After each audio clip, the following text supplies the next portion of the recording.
본방송에서 제공하는 부동산 정보는 투자 판단에 대한 참고 자료입니다.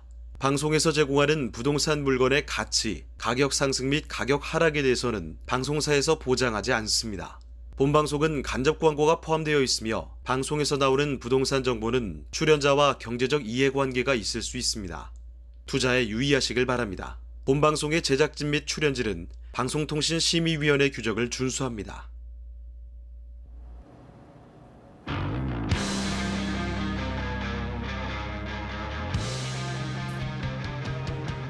부동산의 모든 고민이 통하는 길 부동산 시그널. 안녕하세요. 진행의 김주영입니다. 이달 수도권 아파트 입주 물량이 큰 폭으로 줄어들었습니다. 수도권의 입주 물량은 전월 대비 81%, 전년 동기 대비해서 77% 급감했는데요. 따라서 부동산 시장에서는 새학기 시작 등 계절적 요인과 함께 전월세 가격을 자극할 것으로 전망하고 있습니다. 다만 3월에는 입주 물량이 회복돼 일시적 이슈가 될 것이다라는 전망도 있지만 올해 연간 아파트 입주 물량이 줄어들고 상반기보다는 하반기에 물량 감소가 더 크게 나타날 전망입니다. 부동산 시그널, 오늘도 투자에 도움되는 다양한 정보들 준비했습니다. 방송 시청하시다가 궁금한 사항 있으시면 언제든지 편하게 연락 주시면 되는데요. 02-2128-8562번으로 연락 주시면 되고요. 저희 또 카카오톡을 통해서도 다양한 정보들 보내드리고 있습니다. 카카오톡에 토마토 집통 검색하신 후에 채널 추가해 주시면 다양한 소식들 보내드리고 있고요. 또 고민들 남겨주시면 저희 방송 중에 생생하게 고민 해결 도와드리겠습니다. 유튜브를 통해서도 실시간 채팅 참여 가능합니다. 많은 참여 부탁드리겠고요. 오늘도 여러분들의 시그널 기다리고 있겠습니다. 먼저 화면을 통해서 참여 방법 확인해 보시죠. 당신의 부동산 물음표, 시그널을 보내주세요. 부동산 해결사가 당신의 고민을 해결해 드립니다. 첫 번째, 전화 또는 문자를 통해 당신의 궁금증을 속 시원하게 해결해 드립니다. 02-2128-8562번, 시청자 여러분의 부동산 고민을 접수. 토마토 집통 부동산 전문가가 당신의 고민을 해결해 드립니다. 두 번째, 유튜브에 토마토 집통을 검색. 유튜브 라이브를 통해 실시간으로 방송에 참여할 수 있습니다. 채팅창에 여러분의 부동산 궁금증을 올려주시면 바로바로 해결해 드립니다. 부동산 물음표가 느낌표로 바뀌는 시간. 부동산 시그널, 당신의 부동산의 해결사가 되어드립니다. 네, 부동산 시그널 본격적으로 시작해 보겠습니다. 첫 번째 코너는 부동산 이슈 시그널이고요. 이 시간은 미라클 팩토리의 전일수 대표와 함께합니다. 대표님 안녕하세요. 네, 안녕하세요. 네, 오늘은 이 경매 물건 입찰 전에 굉장히 중요한 단계죠. 이 임장 살펴보는 부분에 대해서 짚어주신다고요? 네, 우리가 부동산 경매를 할 때 앵커님은 권리 분석이 더 중요하다고 생각하세요? 시세 조사가 더 중요하다고 생각하세요?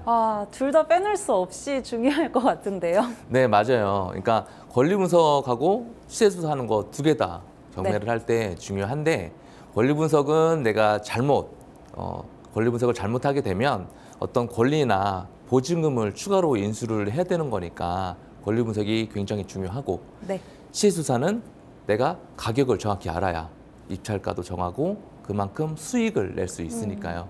근데 이 시세 조사를 할 때 우리가 어떤 걸 하죠?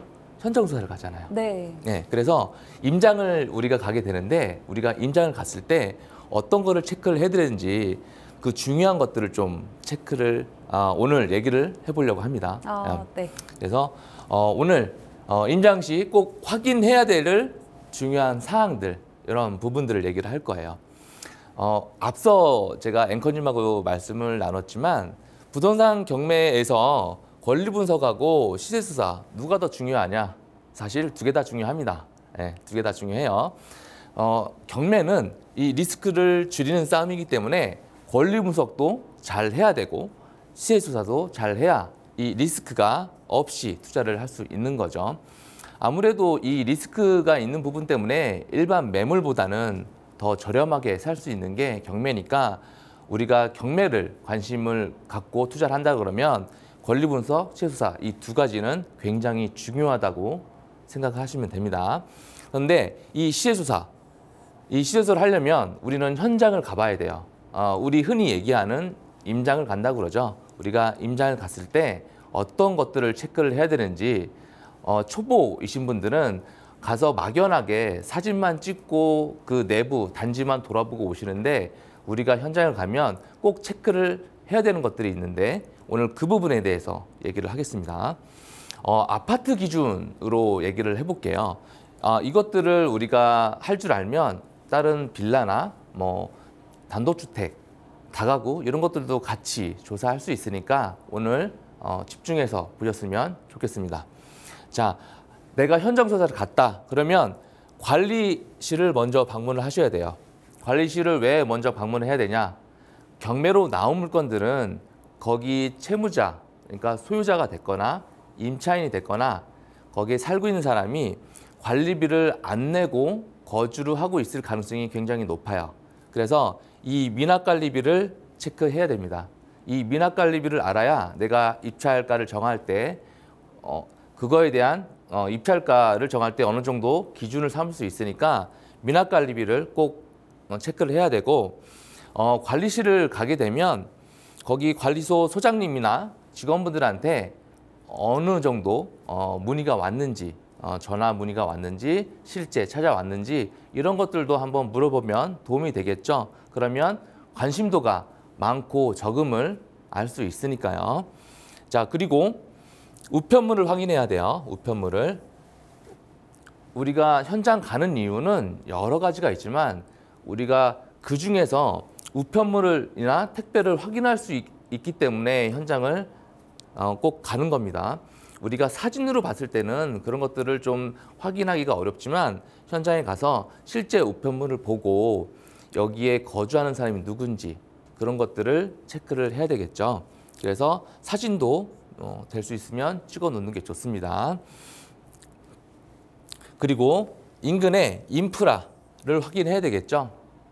임장을 가게 되면 부동산에 들려서 시세 파악도 하지만 실제 그 단지, 그 지역에 있는 인프라도 돌아보고 그다음에 지하철이나 버스역 이런 것들 좀 확인할 수가 있겠죠. 차로 다니는 것보다는 도보로 이동을 하면서 거기 학교나 아니면 단지 안에 어떤 커뮤니티 시설, 관리 상태 이런 것들도 같이 체크를 하면 좋을 것 같아요. 그리고 거기에 실제 사는 주민들 인터뷰도 하면 좋겠죠. 거기에 실제로 거주하고 있는 분들은 여기에 만족도가 어느 정도 되는지 그리고 실제 거주를 하고 있기 때문에 인근의 인프라나 어떤 학교 그다음에 단지의 장단점을 잘 알고 있기 때문에 이렇게 주민들의 인터뷰를 한번 해보는 게 훨씬 더 도움이 되겠죠. 그리고 네 번째는 공실일 경우에는 아래층에 가서 누수를 체크하셔야 돼요.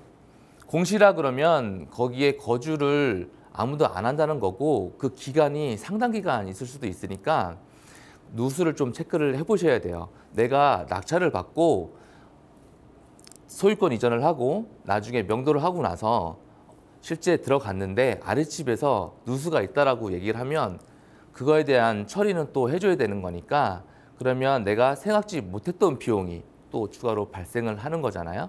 그러니까 아래층에 가서 누수를 체크를 하셔야 됩니다.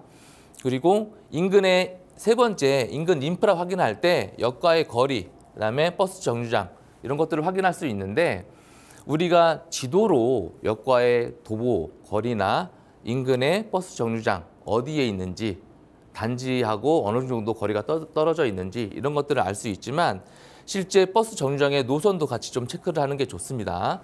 이 버스 정류장에 있는 노선이 어디를 통해서 어디까지 가는지 이런 것들을 알면 접근성이나 그다음에 여기에 어느 정도 사람들이 여기서 어디까지 이동을 할 수 있는지 그런 것들을 알 수 있으니까 우리는 역과의 거리와 버스 정류장 노선도 같이 체크를 하셔야 돼요. 그리고 여섯 번째, 옆집하고 아랫집 인터뷰를 꼭 하셨으면 좋겠어요. 경매로 나온 물건은 공실인 경우도 있지만 실제 거주를 주인이 하고 있거나 임차인이 하고 있을 가능성이 굉장히 높거든요.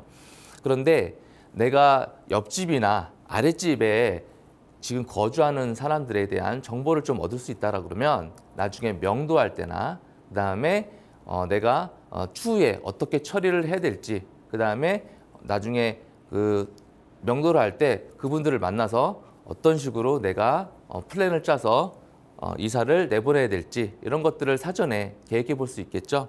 그리고 옆집에 같은 경우는 그 경매 나온 집하고 많은 또 그 소통이 있었을 거고 잘 알 수 있는 가능성이 높잖아요.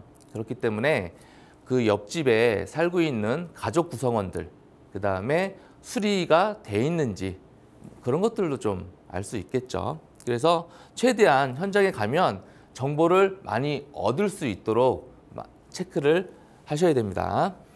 자, 제가 임장을 가면 좀 꼭 체크를 하는 게 있어요. 임장을 가면 제가 꼭 체크를 하는 게 있는데 그게 뭐냐면 이 도어락을 좀 살펴보는 편이에요. 이 도어락. 이 도어락을 왜 살펴볼까요? 이 도어락이 최근에 교체가 됐다 그러면 이 사진처럼 실제 투자한 물건 중에 경매로 낙찰받은 물건 중에 이런 도어락을 제가 봤었을 때 안에 내부가 다 인테리어가 됐겠구나 유출을 했었고 현장에 가서도 그거를 확인할 수 있었습니다. 자, 그리고 우리가 명도할 때 난이도를 상대적으로 체크를 해볼 수 있어요. 현장에 가면. 그러니까 현장에 갔을 때 대문 앞에 아이들 용품이 있거나, 그러니까 유모차나 뭐 조그만 자전거나 이런 게 있으면 아이들하고 거주를 하고 있겠구나. 우리가 그렇게 생각해 볼 수 있겠죠. 그런데 만약에 어떤 휠체어가 있거나 목발이 있거나 이러면 거주하고 계시는 분이 몸이 좀 불편하겠구나. 그래서 시간이 좀 걸릴 수 있겠구나. 이렇게 우리가 유추를 해볼 수 있죠.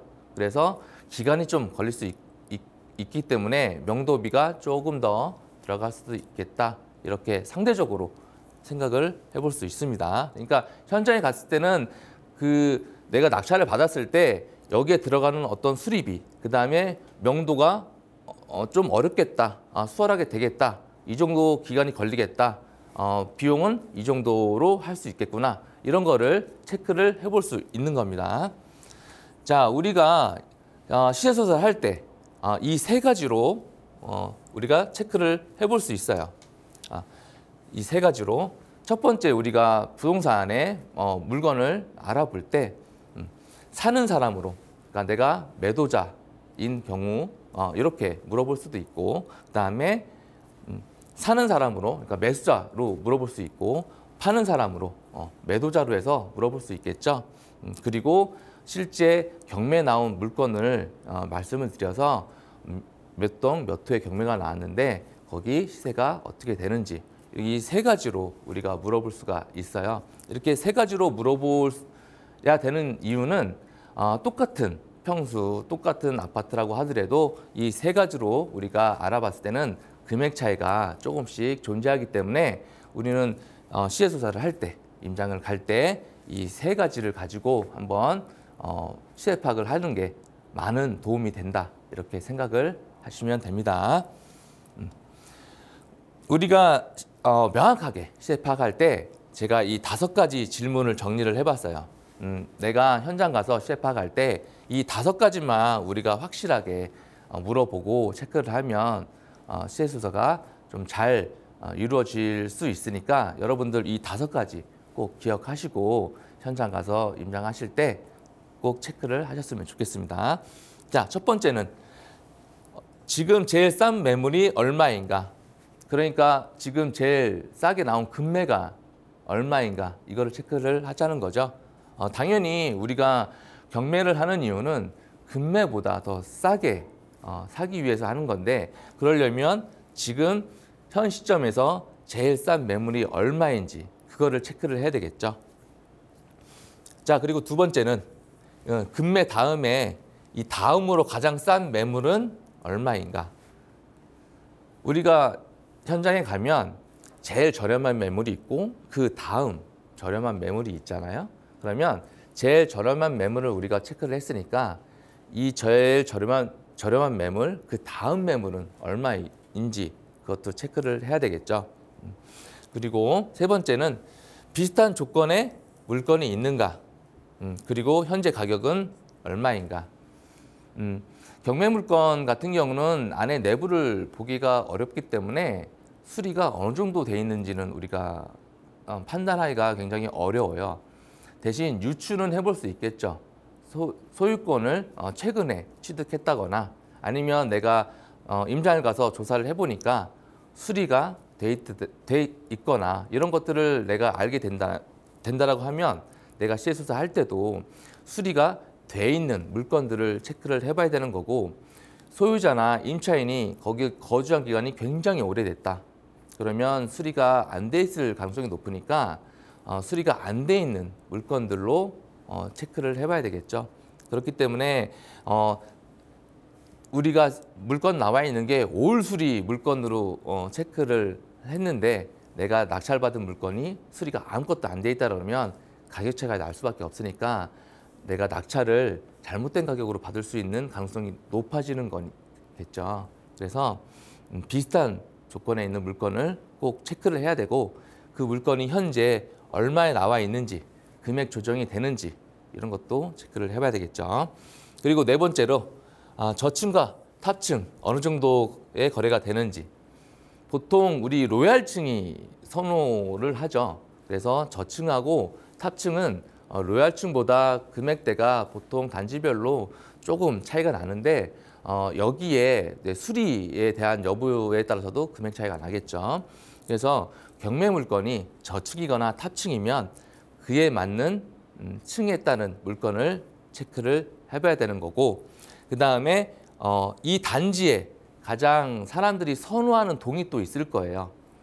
제일 정문에 있는 동이 될 수도 있고, 후문에 있는 동이 될 수도 있고, 가운데 있는 동이 될 수도 있는데, 그 단지마다 사람들이 선호하는 동이 있을 거니까 내가 임장을 가서 선호하는 동이 어떤 동이고 내 경매 물건이 선호하는 동에 들어가는지, 사람들이 선호하지 않는 동에 들어가는지 그것도 체크를 하셔야 됩니다. 그 이유는 가격 차이가 나기 때문에 그래요. 자, 그리고 다섯 번째는 거래가 잘 안 되는 이유, 또 잘 되는 이유가 있겠죠. 요즘 같이 이제 거래가 많이 이제 이루어지지 않고 여러 가지 규제 때문에 이제 가격이 좀 떨어지는 경우도 있죠. 하지만 지역마다 단지마다 다르죠. 그래서 내가 임장을 갔을 때 요즘 거래가 잘 안 된다 그러면 그 이유를 내가 정확하게 파악을 하고 체크를 해야 됩니다. 그래야 내가 나중에 낙찰을 받고 나서도, 낙찰을 받기 전에도 내가 계획을 세울 수 있기 때문이에요. 그리고 잘 되는 지역도 있겠죠. 단지도 있을 거고. 그러면 왜 거래가 잘 되는지 그 이유도 같이 체크를 하셔야 되겠죠. 자, 오늘은 우리가 경매물건 임장을 갔을 때 막연하게 가는 게 아니라 어떤 부분을 체크를 하고 어떤 거를 가지고 내가 잘 확인을 해야 되는지 이 부분에 대해서 알아봤는데, 여러분들이 시세조사 하실 때 이 5가지 질문, 이 시세 파악할 때 이 질문을 꼭 기억하셔서 현장 가신 다음에 꼭 정확한 시세 파악으로 성공적인 경매 투자 하셨으면 좋겠습니다. 네, 오늘 부동산 이슈 시그널에서는 부동산 경매 물건 입찰 전에 이 권리 분석과 시세 조사 두 가지 모두 참 중요할 텐데요. 오늘은 시세 조사를 하기 위한 이 임장 체크 포인트들 짚어주셨습니다. 임장 가실 때 꼭 한번 적용해 보시기 바라고요. 방송 시청하시다가 나는 조금 어렵다, 좀 더 도움이 필요하시다 하시는 분들은 연락 주시면 저희 전문가가 도움 드릴 텐데요. 02-2128-8562번으로 연락 주시면 됩니다. 문자 상담, 전화 상담 모두 가능하다는 점 참고해 주시고요. 이어지는 코너도 한번 확인해 보겠습니다. 오늘 부동산 투자 시그널 준비가 되어 있고요. 오늘은 송파구 가락동에 위치한 경매 물건 가져와 주셨습니다. 대표님, 송파구 이 강남 3구인 만큼 많은 분들이 좀 관심 가지는 그런 물건이 아닐까 싶은데요. 네, 한번 살펴볼까요? 네, 그 최근에 이제 제가 서울 물건들을 많이 추천을 하는데, 네. 아무래도 서울, 그중에 이제 강남이 지금 어떤 시세가 훨씬 더 오르는 폭이 있고 거래도 많이 돼서 경매 물건 중에 이제 누구나 다 아는 송파에 있는 아파트가 나와서 이제 그 부분을 오늘 말씀드리려고 합니다. 자, 경매 물건 한번 살펴보죠. 경매 물건 사건 번호가 2023타경 57071번이에요.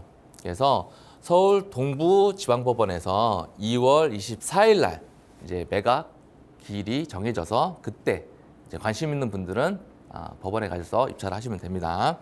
자, 서울시 송파구 가락동에 있는 헬로시티 다 아시죠? 네, 헬로시티고 1층 물건이에요. 저층입니다.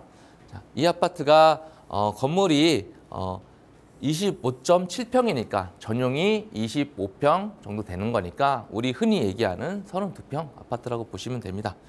자, 이제 이 아파트가 최초에 25년 1월 6일 날 이제 진행을 했었어요. 18억 3,700만 원에 진행을 했는데 이때 아무도 입찰을 안 들어와서 한 번 유찰이 됐죠. 한 번 유찰이 돼서 이제 2월 24일 날 이제 또 진행을 하게 되는 거예요. 그래서 한 번 유찰이 돼서 14억 6,960만 원으로 진행을 하게 됩니다.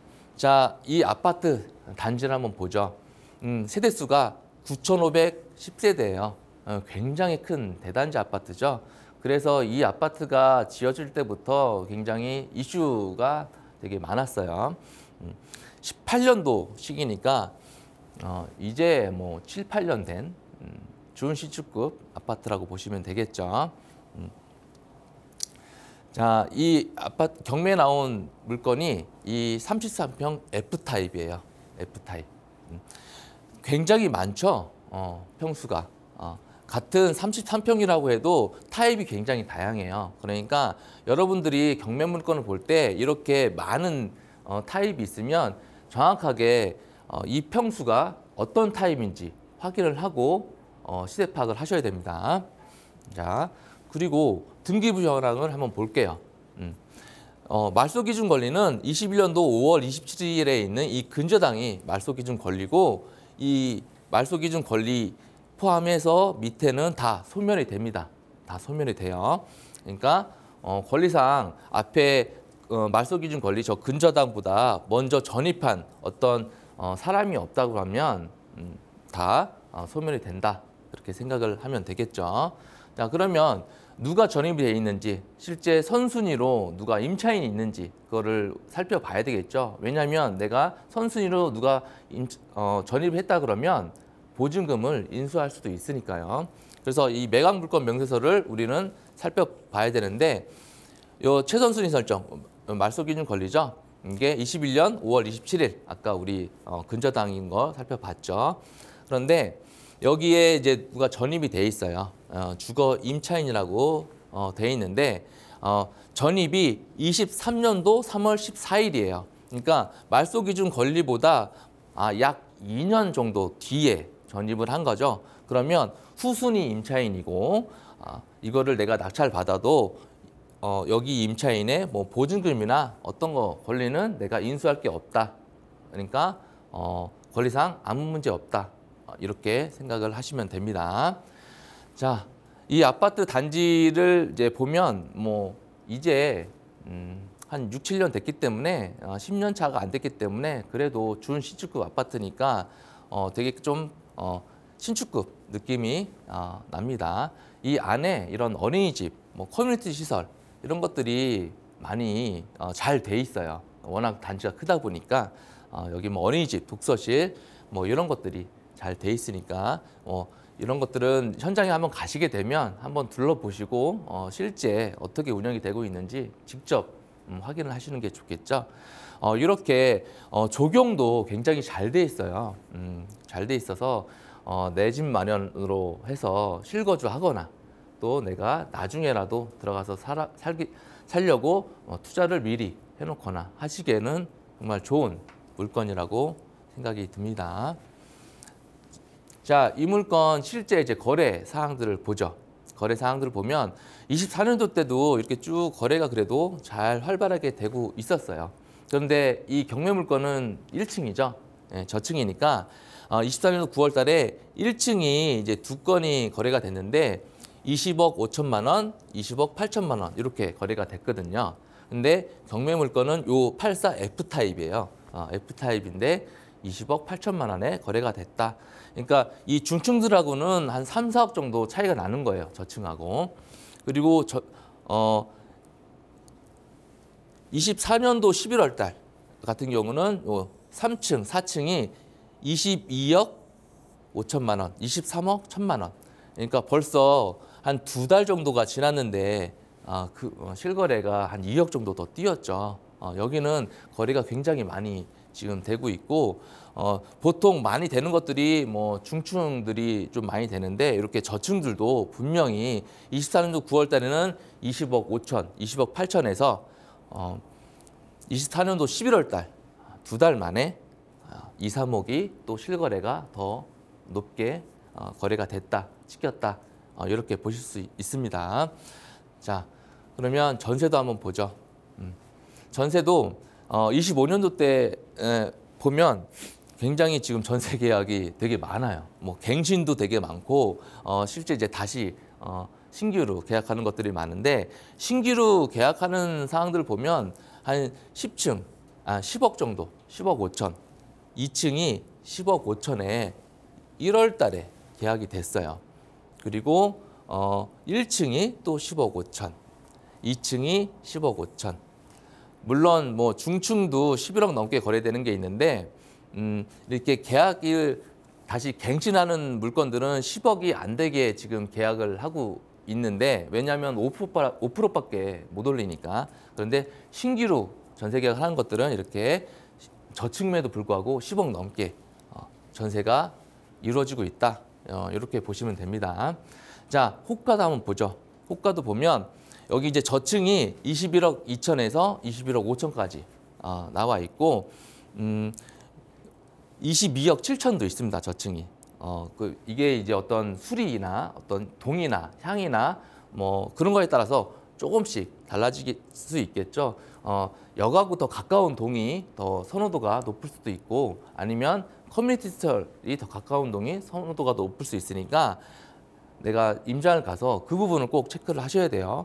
저층이 지금 22억 8천 이렇게도 이제 나와 있습니다. 전세 같은 경우도 저층이 10억 2천, 10억 3천, 10억 5천까지 이렇게 호가로 나와 있고 실제 지금 전세 신규로 계약된 금액들이 한 10억 5천 정도의 거래가 되고 있죠. 그러니까 이 정도의 지금 전세 가격으로 우리가 알 수 있겠죠. 자, 인근의 교육 환경들을 보죠. 여기에 학원가가 194개나 있어요. 그러니까 학군도 굉장히 좋고 이 학원도 많기 때문에 학군 입주로서는 굉장히 좋다라고 생각을 할 수 있겠죠. 그리고 여기 이제 헬로시티가 여기인데 이쪽으로 탄천역이 예정이 돼 있습니다. 그리고 이쪽에 가락시장이 또 개발될 예정이니까 앞으로 계속 말씀드리지만 현재도 지금 너무 좋지만 미래도 더 기대가 되는 그런 단지니까 이 경매물건 관심이 있으시면 꼭 전문가와 상의를 하시고 조언을 받으신 다음에 입찰을 하셨으면 좋겠습니다. 네, 오늘 부동산 투자 시그널에서는 송파군에 위치한 유명한 아파트죠. 헬리오시티 경매 물건 살펴봤습니다. 뭐 교통이라던가 준신축 또 대형 단지이기 때문에 미래 가치가 밝다라고 짚어주셨는데요. 관심 있으신 분들 참고해 보시면 좋을 것 같고요. 경매 물건 보시면서 또 어려운 점 있으시다 하시는 분들은 보이시는 번호로 편하게 연락 주시면 됩니다. 02-2128-8562번으로 전화 상담, 문자 상담 모두 가능하다는 점 참고해 보시면 좋을 것 같습니다. 오늘 부동산 투자 시그널은 여기서 마무리해 보겠습니다. 오늘 도움 말씀 주신 전희수 대표와는 여기서 인사드리겠습니다. 대표님, 감사합니다. 감사합니다. 네, 저희 방송 중에 문의 전화 계속해서 열어두고 있습니다. 02-2128-8562번이고요. 고민 있으시다면 편하게 남겨주시면 저희 방송 중에 전문가가 생생하게 고민 해결 도와드리겠습니다. 당신의 부동산 물음표 시그널을 보내주세요. 부동산 해결사가 당신의 고민을 해결해드립니다. 첫 번째, 전화 또는 문자를 통해 당신의 궁금증을 속 시원하게 해결해드립니다. 02-2128-3802로 시청자 여러분의 부동산 고민을 접수. 토마토 집통 부동산 전문가가 당신의 고민을 해결해드립니다. 두 번째, 유튜브에 토마토 집통을 검색. 유튜브 라이브를 통해 실시간으로 방송에 참여할 수 있습니다. 채팅창에 여러분의 부동산 궁금증을 올려주시면 바로바로 해결해드립니다. 부동산 물음표가 느낌표로 바뀌는 시간. 부동산 시그널. 당신의 부동산의 해결사가 되어드립니다. 부동산의 모든 고민이 통하는 길 부동산 시그널. 이번 시간에는 토마토패스 공인중개사 민법 교수인 박기인 교수님 모시고 이야기 나눠보겠습니다. 교수님 안녕하세요. 네, 안녕하세요. 네, 오늘 이 시간에는 재개발 또 재건축 관련한 용어들 정리해 네. 주신다고 들었는데요. 네, 네, 바로 한번 시작을 해볼까요? 네, 지금부터 강의를 시작하도록 그렇게 하겠습니다. 우리가 이제 재개발에서 우리가 투자를 한단 말이죠. 지금 뭐 전국적으로요, 특히 수도권에서는요, 재건축하고 재개발이 아주 활발히 진행되고 있죠. 그런데 지금 여기서 이제 우리가 재건축 같은 경우는 여러분들이 이제 같이 토지와 건물의 소유자가 동일했을 때 우리가 이제 조합원이 될 수 있는 것이고요. 재개발의 경우는요, 토지만 가지고 있거나 또는 건물만 가지고 있거나 또는 지상권이 있거나 이런 경우 토지와 건물을 같이 가지고 있거나 이런 경우에 뭐가 될 수 있냐? 조합원이 될 수가 있다 이런 말이죠. 이런 경우 이제 우리가 나중에요, 관리처분 인가를 받고 나서 이제 분양을 하게 되잖아요. 이때 이 분양을 받을 때 뭐를 하게 되면 내가 하나만 분양을 받을 것인가 또는요 2개를 받을 것인가, 이게 이제 1+1이거든요. 그런데 이제 무조건 어떤 사람들은요 1+1을 무조건 받아야 된다 이렇게 주장하는 사람도 있지만 여러 가지 세금 문제라든가 다른 문제들이 산재해 있거든요. 그렇기 때문에 여러분들이 만약에 잘못하다 보면은 중과세를 또 맞을 수도 있단 말이죠. 그러니까 과연 우리가 입주권이라든가 이것을 가지고 있을 때 하나만 받는 것이 나은 것인지 또는요 1+1으로 해서 2개를 받는 것이 나은 것인지, 이것은요 우리가 세심한 주의가 있어야 되고 또 그 전에 뭐가 있어야 되냐, 이것을 판단할 수 있는 기준을 세워야 된단 말이죠. 그래서 지금부터 설명하는 것은 아마 여러분들한테요 모두 다 해당하는 경우는 드물 거예요.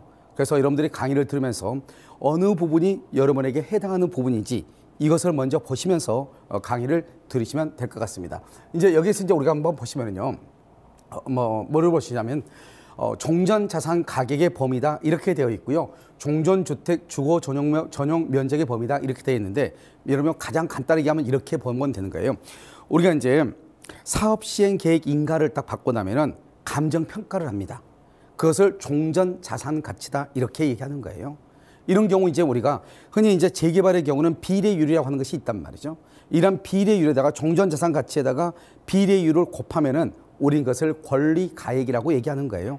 물론 여기서 이제 권리가액이 높으냐 낮으냐에 따라서 여러분들이 이제 중요한 부분도 있지만 나중에 여러분요 다시 한번 여러분들 이 재개발 재건축에 대해서 너무나 이제 많이 이루어지고 있기 때문에 비례율이라는 것이 과연 무엇인가, 과연 비례율이 큰 것이 과연 우리한테 유리한 것인가, 이런 것에 대해서 한번 강의를 할 시간이 있을 거예요. 그런데 이제 여기서 보시면 이 종전자산가액하고 종전주택 주거 전용 면적의 범위를 가지고 우리가 1+1으로 우리가 뭐로 할 수 있냐, 그래서 분양을 받을 수 있냐, 입주권을 가질 수 있단 말이죠.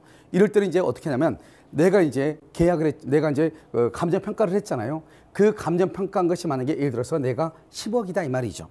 10억인데요. 우리가 이제 조합원 분양하고 일반 분양하고 분양가가 약간 다르잖아요. 그런데 우리 조합원 분양에 해당하는 이것이 예를 들어서 33평이다. 84 타입이죠. 이것이 예를 들어서 5억이다.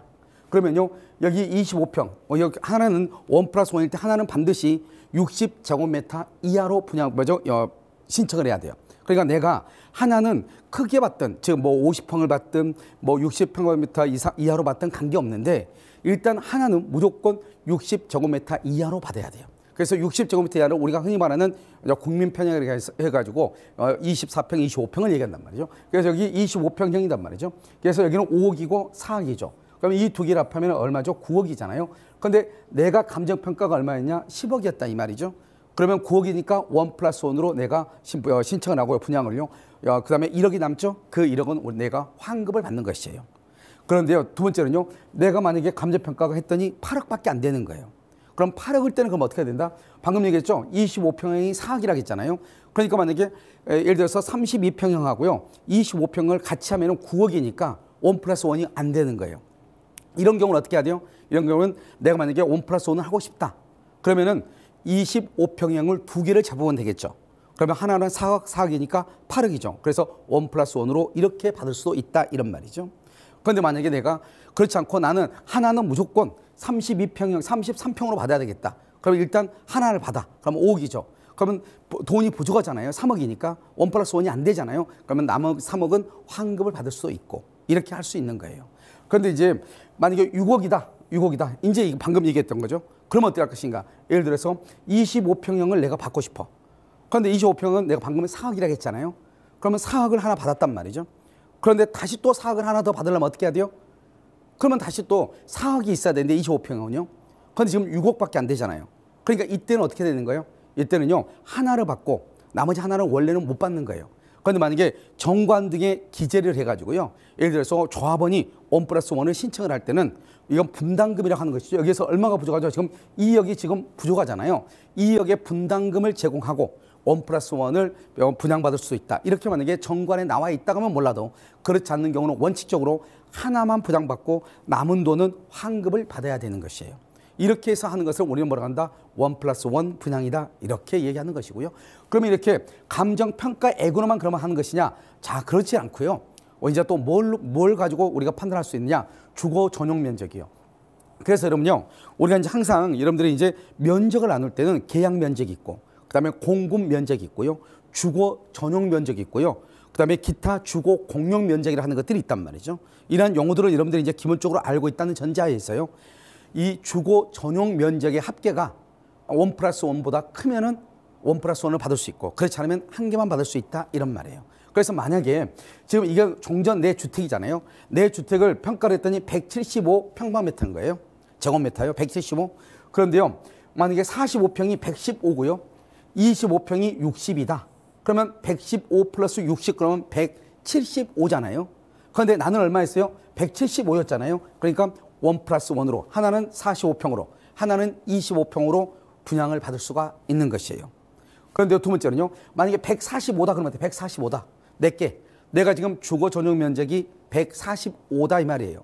이런 경우는 먼저 33평이요. 85제곱미터잖아요. 85.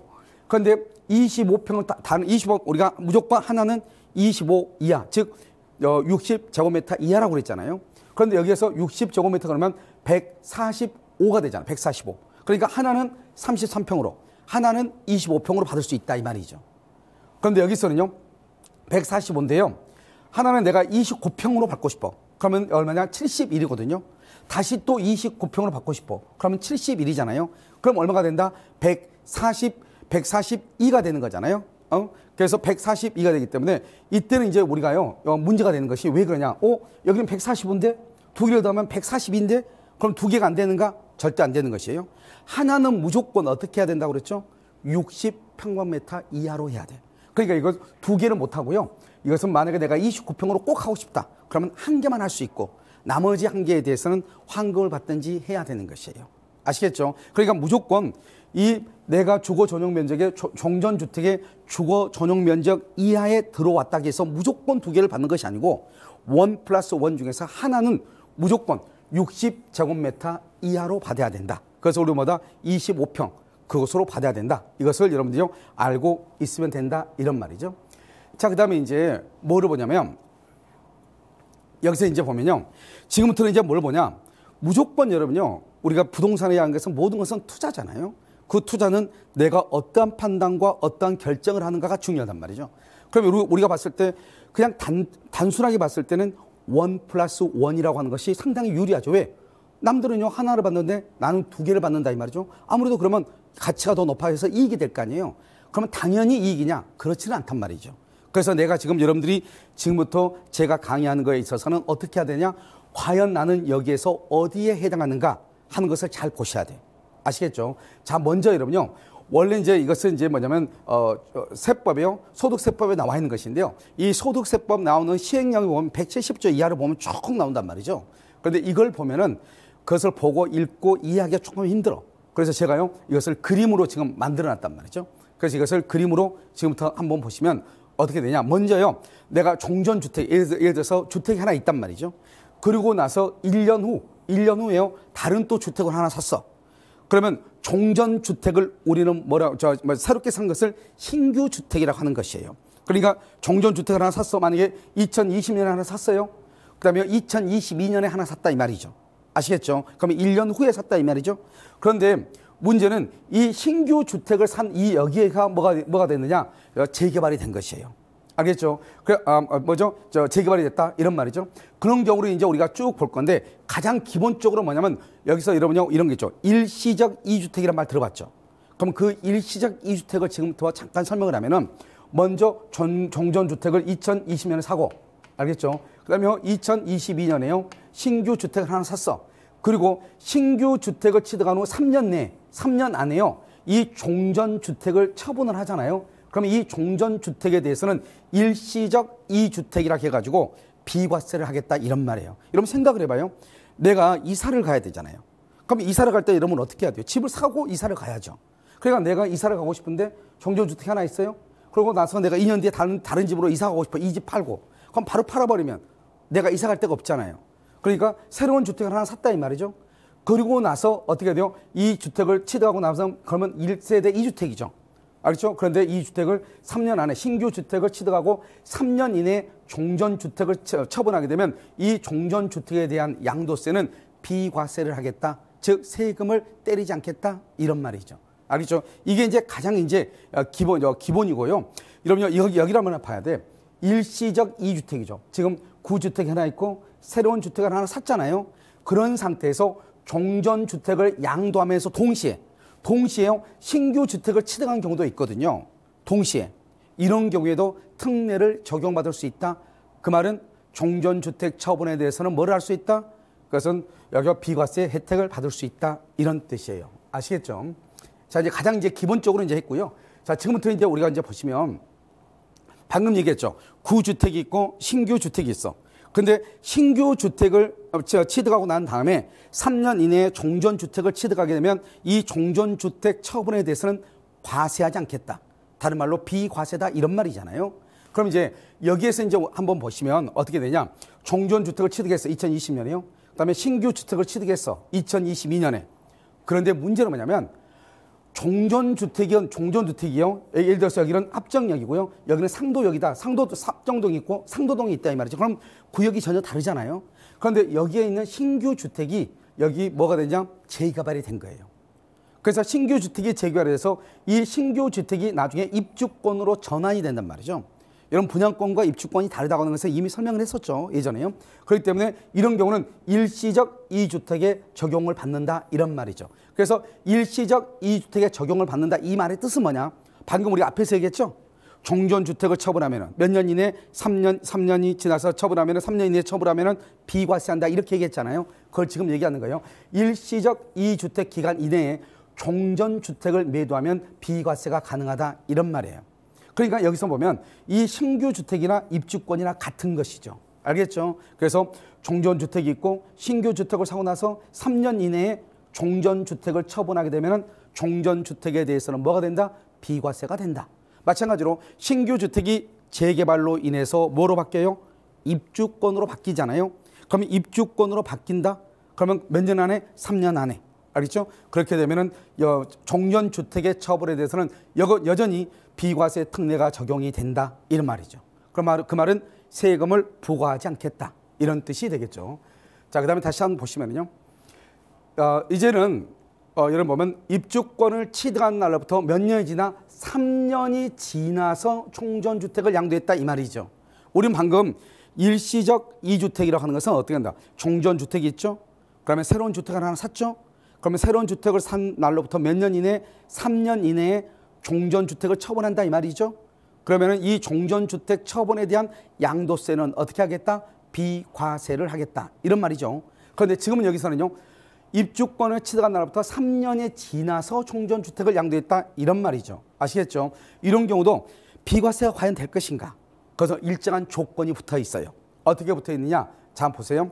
자, 보면 국내 1주택을 소유한 1세대가 종전주택을 양도하기 전에 조합원 입주권을 취득했다 이 말이죠. 그러면 여기 보면 주택을 취득하고 나서요. 그다음에 입주권을 취득했다 이 말이죠. 여기서 입주권이라는 것은 종전주택을 취득하고 나서 몇 년 이내요? 1년이 경과한 후에 입주권을 취득했다 이런 말이에요. 먼저 그림을 보고 설명을 해요. 그리고 나서요. 이 입주권이 생겼다고 하는 것은 거기가 재개발이 됐다 이 말이잖아요. 그래서 재개발이 돼가지고 나중에 아파트가 이제 완공이 됐어요. 이 아파트가 준공이 됐어요. 그러면 이 입주권이 이제 아파트로 바뀐 거잖아요. 그리고 난 다음에 어떻게 돼요? 이 아파트 준공일로부터 몇 년 이내요? 3년 안에. 3년 안에요 주택을 양도해. 언제요? 이 종전주택 주택을 양도하면은 뭐가 된다? 비과세가 된다 이 말이죠. 여러분 생각을 해봐요. 내가 지금 일시적 2주택으로 주택을 2개 가지고 있었어요. 그런데요 갑자기요 여기 신규 주택이요 뭐로 바뀌었다? 입주권으로 바뀐 거예요. 그러면 신규 주택이 입주권으로 바뀌면 그럼 어떻게 되는 거예요? 그 말은 여기 신규 주택에는 살 수가 없다 이 말이죠. 그럼 어디에 거주해야 돼요? 논리적으로 종전주택에 계속 살아야 된단 말이죠. 그런데 이게 이제 관리처분 인가가 나고 건물이 철거하고 뭐 다 이주하고 철거하고 준공해서 들어갈 때 되면 보통 3년에서 5년 정도 걸린단 말이죠. 그러니까 3년이 지날 때까지 나는 이 종전주택에 살 수밖에 없는 거잖아요. 이랬을 때 나는 과연 비과세를 받느냐 못 받느냐 이 말이죠. 무조건 비과세를 받는 것이 아니고 일정한 조건이 있어요. 여기서 이제 아주 중요한데요. 이때의 조건은 뭐냐면 첫 번째요. 일단 이 건물이 완공이 되잖아요. 아파트가요.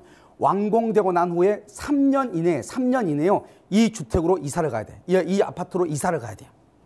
그래서 준공이 되고 나서 3년 이내에요. 여기에 이사를 가가지고요. 그 다음에 어떻게 해야 돼요? 세대원 전원이 가야 돼요.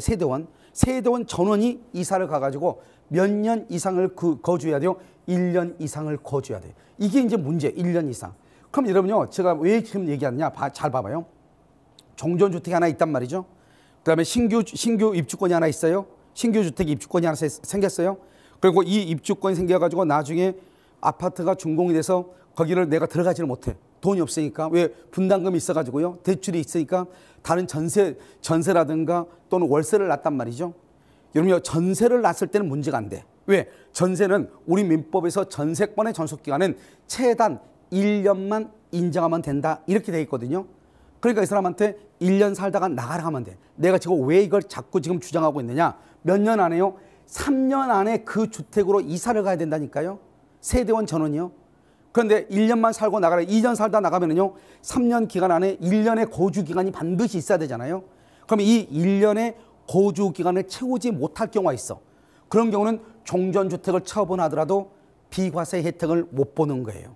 그러니까요, 1년 동안은 전세를 줄 수 있다 이 말이잖아요. 간단히 얘기하면요. 무슨 말인지 아시겠죠? 두 번째는요, 임대를 줬을 때는 더 문제가 돼. 왜? 우리 주택임대차 보호법에 보면은 최단 존속기간을 보장을 해야 돼요.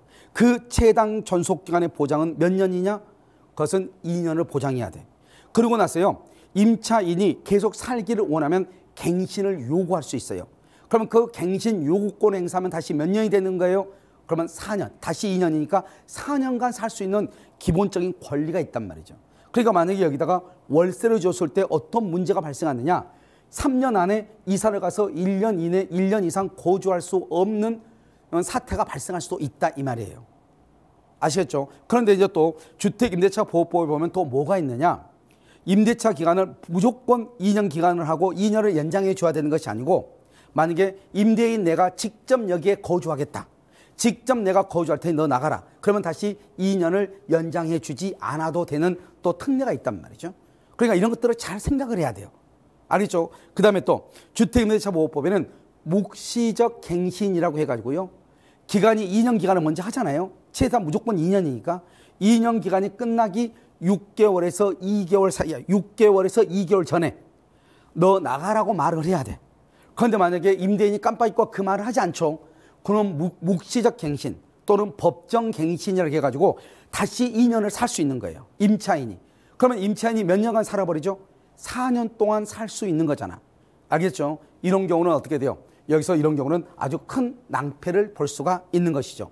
그러면 우리가 이제 돈이 없어가지고 이런 경우는 그럼 어떻게 할 것인가? 그러니까 여러분요, 우리가 무조건 입주권이 있다, 무조건 입주를 한다, 이런 것이 중요한 것이 아니고, 이런 내용이 있다고 하는 것을 여러분들이 미리 인지를 하시고 여기에 대해서 대비하는 것이 중요하다 이 말이죠. 물론 어떤 경우도 있느냐, 이런 경우 있죠. 내가 먼저요, 이 집에 먼저 완공이 되면 내가 먼저 이 집에 입주를 해. 몇 년 안에? 3년 안에. 몇 년 이상? 1년 이상만 거주하면 된다고 그랬죠. 그래서 준공을 해가지고 내가 먼저 입주자로서 내가 먼저 입주해가지고 1년 살다가 그 다음에 전세나 임대를 주면 편하겠죠. 그런데 그러한 요건은 충족하려면 어떻게 해야 돼요?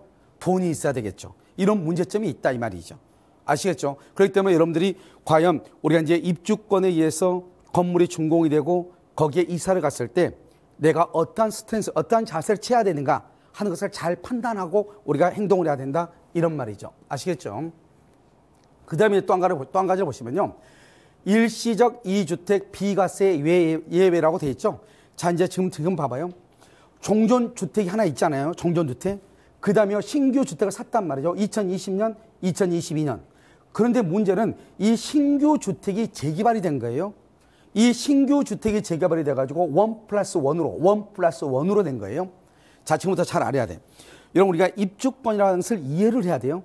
자, 입주권은 뭐냐면, 자, 여기 이렇게 토지가 있잖아요. 내가 이렇게 건물을 가지고 있어요. 그런데 이게 이제 재개발이 된단 말이에요.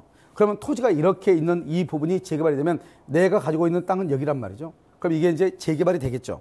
그러면 나는 어떻게 해야 돼요? 여기서 이제 이주를 하죠. 이주하게 되면 나중에 어떻게, 이건 내 집이잖아요. 내 집이고 내 토지고 내 집이란 말이죠. 나중에 여기서 건물을 철거를 하겠죠. 관리처분 인가가 돼가지고 건물을 철거하겠죠. 그리고 나는 그 전에 이주를 하겠죠. 그럼 어떻게 돼요? 나는 지금 내 집이 재개발이 딱 됐는데 내 집이 분명히 있었는데 여기서 강제로 철거를 하는 거야. 왜? 신축으로 다시 건물을 지으려면 그렇게 해야 될 거 아니에요? 이때 뭐라 하냐? 이 건물이 멸실이 되면은 토지 위에 건물이 있다고 하는 전제에서 나중에 여기 위에 건물이 지어지면은 당신은 여기에 들어갈 수 있는 권리가 있습니다. 그걸 우리는 뭐라 한다? 입주권이라고 얘기하는 것이에요. 그러니까 결국은 뭐예요? 입주권이라고 하는 것은 내가 가지고 있는 주택이나 동이란 것이다. 이렇게 이해하시면 돼요. 그러니까 이 주택이나 입주권이나 동일한 것이다 이 말이죠. 그러면 다시 말하면 여기서 신규 주택이 재개발이 돼서 1+1으로 됐다는 말이 무슨 말이에요?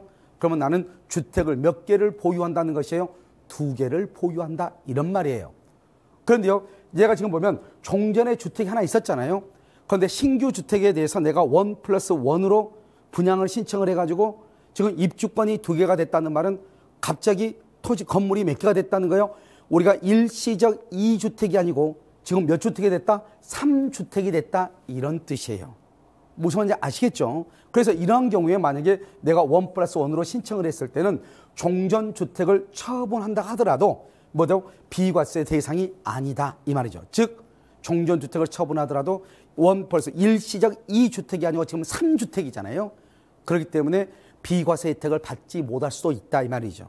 그럼 어떤 사람들은 양도세가 나온다는 것은 그 건물이 그러면 비싸다는 것이 아니냐 이렇게 이해하시는데 꼭 그렇게 볼 수는 없고요. 우리가 보면 입주권의 경우요 1년 미만에 만약에 처분하게 되면 77%, 그다음에 1년에서 2년 사이에 처분하면 66%, 그 이후에는 66 시간이 경과에 따라서 약간 이게 달라지죠 입주권은요. 그런데 그것을 우리가 차치하더라도 여러분들이 어떻게 해야 되느냐? 전문가한테 의뢰를 해야죠. 과연 내가 이걸 처분했을 때 세금이 얼마인지, 세금이 얼마나 나올 건지, 또는요 여기에서 내가 1+1을 하지 않고 그냥 여기에서 하나만 받고, 알겠죠? 나머지는 내가 환급을 받는 것이 나은 것인지, 만약에 중과세가 돼가지고 세금으로 많이 떼가버리면 실질적으로 내가 1+1을 받았는데 더 손해가 될 수도 있잖아요. 그런 것들을 잘 판단하셔야 된다 이 말이죠. 무슨 말인지 아시겠죠? 그래서 여러분들이 그것을 이제 판단해서 해야 된다. 그래서 무조건 비과세가 되는 것은 아니다. 이걸 지금 얘기하는 것이고요. 자, 이제 여러분요. 1주택을 보유한 자가 1+1 입주권을 취득한 다음 종전주택을 3년 이내에 양도했다 이 말이죠. 그래 먼저 그림을 보란 말이죠. 지금 여기 종전주택을 취득을 했죠. 그리고 1+1 입주권을 취득을 했죠. 그리고 종전주택을 양도했을 때는 어떻게 된다고 그랬죠? 이것은 과세할 수 있다. 이렇게 얘기했죠. 그래서 여러분 보면 1주택을 보유한 자가 1+1을 배정받은 조합원 입주권을 취득한 다음 종전주택을 몇 년 이내에 3년 이내에 양도를 했다 이 말이죠. 이렇게 3년 이내에 양도할 경우 조합원 입주권이라는 것은 어디에 해당한다? 입주권은 주택수에 포함된다 이 말이에요. 주택수 여기 보죠. 주택수에 포함되므로 이렇게. 그렇기 때문에 1주택 이 입주권은 몇 주택에 해당한다? 3주택에 해당한다 이런 말이죠. 방금 얘기했죠. 이것을 지금 정확하게 알고 있어야 되고요. 그래서 여러분들이 만약에 입주권을 신청을 할 때 무조건 1+1이 좋은 것은 아니다. 알겠죠? 이걸 정확하게 알고 하셔야 된다. 이걸 지금 얘기하는 거. 왜? 하나의 입주권은 1+1에서 하나의 입주권은 60평방미터 이하이기 때문에요. 이것은 25평형이란 말이죠. 그럼 이 25평형의 투자 가치가 얼마만큼 있는지를 따져봐야 되는 거잖아요. 이것을 따져보면서 여러분들이 판단을 하셔야 되기 때문에 그것은 전문가와 협의를 한번 꼭 하셔야 된다. 그래서 이때는요, 일반 주택은 비과세가 적용되지 않는다. 여기서는 비과세가 적용되지 않고 더더욱 문제가 되는 것은 지금 뭐 서울 3구에만 있지만 조정 지역이죠. 조정 대상 지역의 주택일 경우는 3주택이 돼요. 그럼 어떻게 돼요? 여기서는 중과세가 적용이 된다 이런 말이에요. 그래서 여러분들이요, 1+1을 여러분들이 만약에 신청한다고 했을 때는 먼저 세금 관계가 어떻게 되는가 하는 것을 반드시 체크하고 난 다음에 그 다음에 여러분들이 1+1 입주권 분양권을 신청할 것인지 말 것인지 이것을 판단하는 것이 투자에 있어서 가장 중요한 포인트다. 이것을 여러분들 말씀드리고요. 또 다른 또 강의는요, 다음 시간에 이어서 한번 하도록 그렇게 하겠습니다. 감사합니다. 네, 저희 방송 중에도 문의 전화 계속해서 열어두고 있습니다. 0221-3802번이고요. 언제든지 편하게 모르시는 부분들 또 전문가의 도움 필요하시다면 연락 주시면 될 것 같습니다. 오늘 다양한 도움 말씀 주신 박기인 교수님과는 여기서 인사드리겠습니다. 교수님 감사합니다. 네, 감사합니다. 네, 방송 끝난 후에도 계속해서 연락처 남겨두고 있겠고요. 0221-2802번입니다.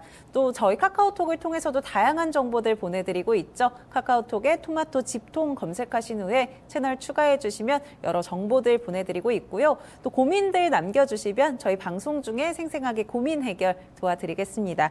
유튜브를 통해서 실시간 채팅 참여도 가능하시고요. 또 토마토 집통 홈페이지 들어오시면 무료로 다시 보기 가능하시다는 점도 참고해 보시면 좋을 것 같습니다. 저희 오늘 준비한 내용은 여기까지입니다. 다음 이 시간 더욱 알찬 정보들 준비해서 돌아오겠습니다. 시청해 주신 여러분 고맙습니다.